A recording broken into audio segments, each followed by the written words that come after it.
Don't you watch cartoons? Oh, is that what this is? A cartoon? No, Rudy, baby. Aren't you glad? You watching Nick? Aren't you glad? You watching Nick? Well, they can't all be winners, unfortunately. ChalkZone is one of those shows that you forget about until someone out of the blue brings it up. Maybe talking about one of its holiday episodes or something like that. You had fond memories with the show, so you decide to rewatch it. You know, if you could find it. And then you forget about it again for years until the cycle repeats anew. To pull out the band-aid really quick, ChalkZone does not have a lot going for it. And that's a crying shame, because ChalkZone has a really good premise for a cartoon. ChalkZone follows Rudy Tutti Frutti, or whatever his name is, as he comes across magic chalk that allows him to create a portal into a world made of nothing but chalk. Anything ever erased from a blackboard exists in ChalkZone. Now, from what I could tell, that premise might sound a little bit confusing to some of my viewers. Maybe some of the younger viewers who didn't have shows like this. So, let me explain a little bit further. Chalk is this white drawing utensil that's basically a very powdery rock. Unlike a more practical writing device like, say, a pencil, chalk could really only be used on certain surfaces, like a sidewalk or a blackboard. Oh yeah, that's right.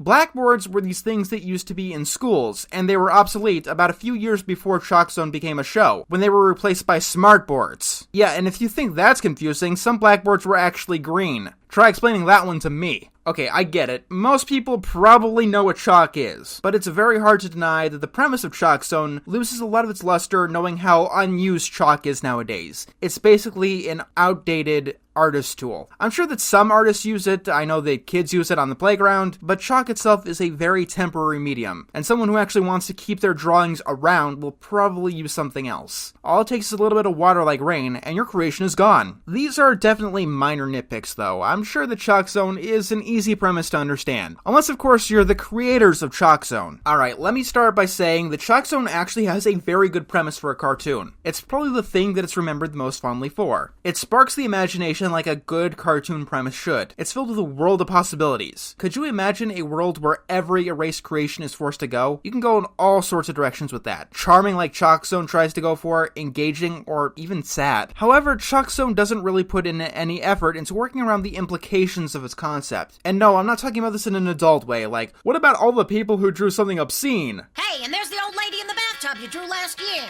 Thanks a lot, kid. You've given me a wonderful life. No. I'm thinking about it like this. In order to get to ChalkZone, Rudy has to draw a portal to get there. And he just draws these things everywhere. Like, literally anywhere. In one episode, he does this in front of his entire class like it's nothing. Yeah, unlike most cartoon protagonists, Rudy isn't tasked with keeping ChalkZone a secret or anything. He's not Eliza Thornberry or Timmy Turner. But many conflicts are caused by real-world objects getting into ChalkZone, or ChalkZone objects getting into the real world. Rudy comes across as really irresponsible for this. I get it, Rudy is a kid and all, but other cartoons with magical worlds can keep theirs a secret. I think that it should be simple for Rudy. In ChalkZone, Rudy meets his creation, a superhero-type character called Snap. I call him a superhero-type character because he has no powers. He was erased earlier that morning on the school's blackboard. This leads to the question, is this the only time ever 100% that Rudy drew his favorite character on a chalkboard, despite having a chalkboard in his room? As far as I can tell, there aren't a million copies of Snap around. And I know for a fact that artists like to draw their favorite creation again and again and again. It's incredibly hard for me to believe that this is the only time that Rudy has ever drawn Snap. Maybe this is me thinking too hard about this, but you can only walk a few feet before you hit another big problem like this. Like, when it comes down to actually explaining the show, they don't get their own details right. Details that they had already established. In the episode where we meet the two-eyed Cyclops, Rudy explains that 2 years ago he angered the guy. 2 years ago, apparently Rudy not only had the magic chalk already, but he had the same exact teacher in the same exact class.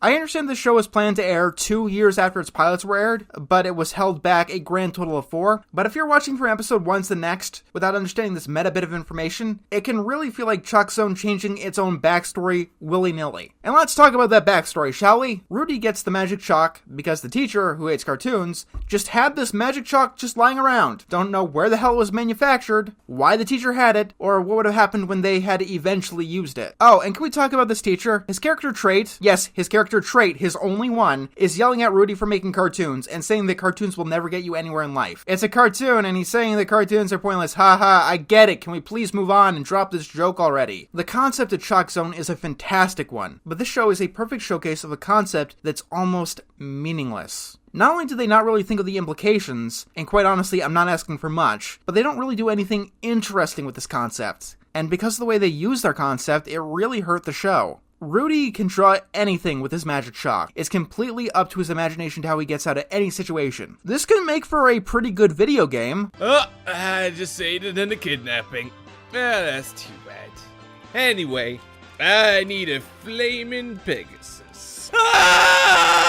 But it does not make for a very good story. When Rudy can drop anything he wants, he can get out of any situation with very little conflict. The only time conflict really does show up is when he loses the chalk, or the chalk becomes meaningless. Which, kinda gets away from the point of the show, doesn't it? I'm sorry, but it's hard to make a story with someone who has literal omnipotence interesting. The show's not funny, either. I don't think that I laughed once. Honestly, half the time, I don't think that it's even trying to be funny. Things just kinda happen. They go to random places that feel very disjointed, like they're being made up as they go along. And here's the kicker. In one episode, the episode about futuristic stuff, they go to a place that has a bunch of futuristic devices that don't work. There, Penny says this line. She says, it makes sense that futuristic ideas that don't work would be there. She says that good ideas never get erased. Well, Snapback did get the closest to me breaking a smile at this one. Thinking about that line, I really have to facepalm. Good ideas never get erased. Oh, okay. It's a good thing that your entire show takes place in a world of only ideas that were erased. See what I mean when the show doesn't really think anything through? Logic is very important when you're a writer. It allows you to connect these pieces together and not litter implications everywhere. And ChalkZone has a terrible flow. Random disjointed nonsense can work, but you still do need to think it through. At least to the point where you're not calling your own entire premise a bad idea. That episode is also a good showcase of how bad the humor is. They're being chased by a robot called Craniac 3, who claims to be the top of the line, best robot ever. So Rudy draws Craniac 4, getting Craniac 3 frozen and declared obsolete. And then Craniac 4 starts chasing them like nothing happened. It's kind of like the form of a joke. Like, it knows what a joke looks like, but it's not remotely funny. Not even in like a Family Guy anti-humor kind of way. The show boasts some really good voice actors, and that's another bit of tragedy with this one.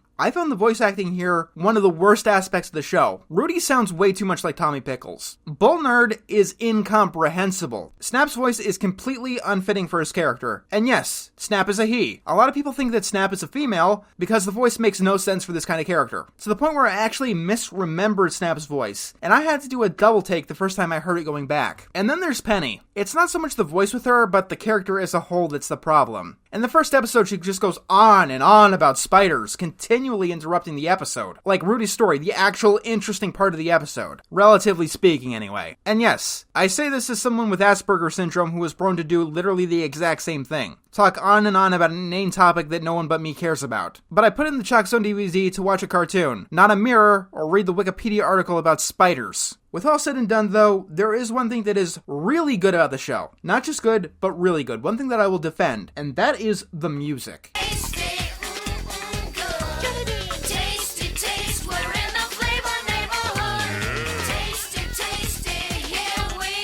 I'm not just talking about the theme song either, which I still think is the second best of any Nicktoon. No, every single episode ends with a full-on musical number. They're no Class of 3000, but there's still something a little extra special, and they're all really catchy. Some people didn't like them because they're not the most complex things in the world. They are children's songs after all, but honestly, they were my favorite part of the whole show. And if you didn't like them, it really wasn't any foul, since they only took a minute and they played when the rest of the episode was over. So if I wanted to be funny, I could say that my favorite part of each of the episodes was the ending. But I don't have that much hostility towards ChalkZone. I guess another thing that's kind of interesting is that a segment of ChalkZone doesn't have a standard length. Most cartoons will have their episodes in 3 segments of 7, 2 of 11, or 1 in 22 to 26 minutes. While each episode of ChalkZone has 3 segments, minus the music video, they could be any length they want it to be. This is another good idea in theory. Not every story is locked into a certain length. Some you need to throw in filler to hit an arbitrary timeline, or even worse, cut down unneeded plot threads. But once again, ChalkZone proves that a good idea means nothing if you don't do anything interesting with it. If you want to watch the idea of ChalkZone, I would recommend sticking around. It's basically a better version of ChalkZone in every way, theme song notwithstanding. It's a master of that random kid-created world storytelling that ChalkZone tried to make happen, and it really proves what you could do with this kind of thing. As for the actual show, look up the music videos and just leave it at that.